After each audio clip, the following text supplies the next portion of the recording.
In our last lesson, we showed you that Dalton's atomic theory and Avogadro's gas laws were used to discover that when elements combine to form compounds, they always did so in small whole number ratios.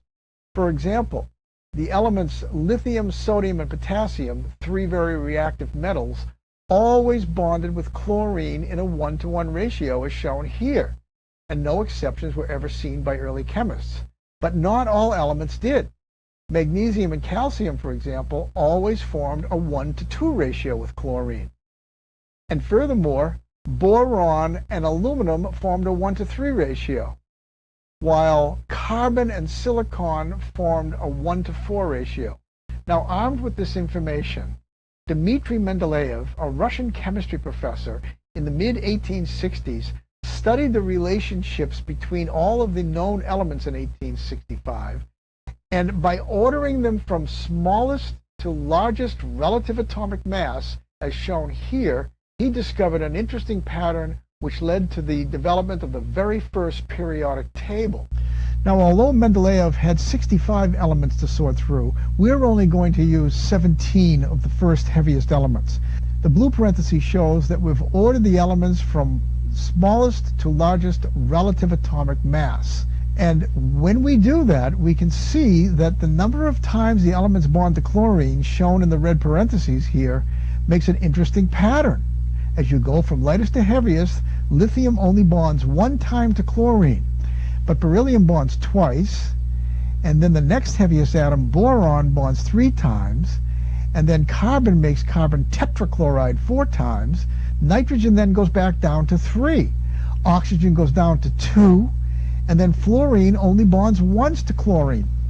Now sodium then starts the pattern all over. It goes 1 time for sodium, twice for magnesium, 3 times bonding for aluminum, silicon bonds 4 times to chlorine, phosphorus bonds 3, it's going down now, sulfur goes down to 2, and then chlorine bonds with itself 1 time, and then the pattern repeats. Potassium 1, calcium 2, and the pattern repeats from there. Once Mendeleev discovered this pattern, he set up the first 17 elements as we show you here. We've separated hydrogen for reasons we'll explain later. After fluorine, number 19, the next heaviest element, sodium, number 23, was placed underneath lithium instead of next to fluorine, because by doing that, and also by placing potassium under sodium, everything in the first column has the similar characteristic that it bonds with chlorine only 1 time.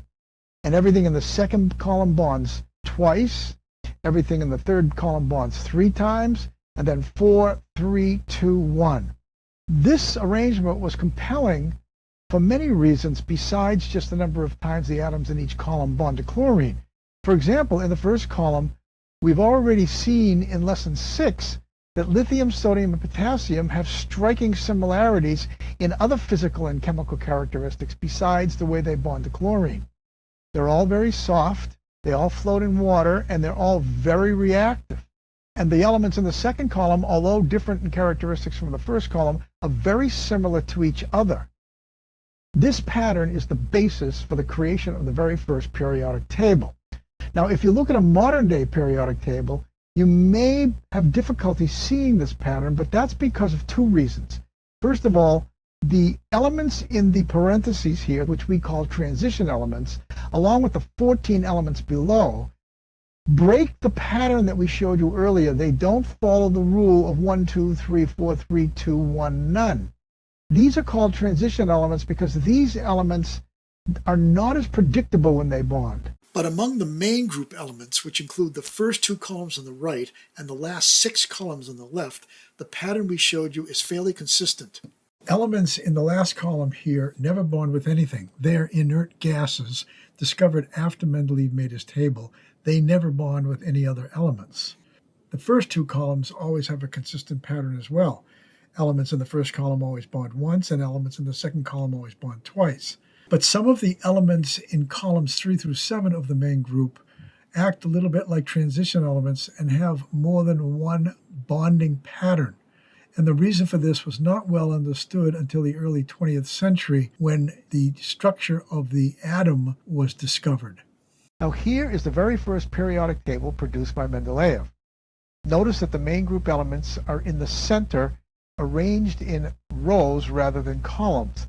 The lithium group, which is the first column in the modern periodic table, is actually on the bottom here, while the second group is at the top of the main group elements, shown here.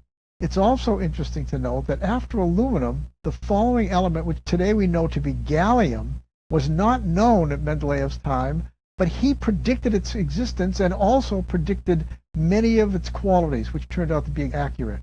He predicted how many times it would bond, he predicted its melting point, its boiling point, and several other physical and chemical characteristics, which all turned out to be accurate. Now, armed with the new arrangement of atoms discovered by Mendeleev, physicists in the early 1900s discovered that the atom was not as indestructible as Dalton had suggested. In fact, it was made up of subatomic particles, and the first subatomic particle to be discovered was the electron. And it was soon realized that the reason for the arrangement of the elements in Mendeleev's table was due to the arrangement of electrons in the atom. And in the next unit, we will show you the history of how the electron explained the organization of the periodic table.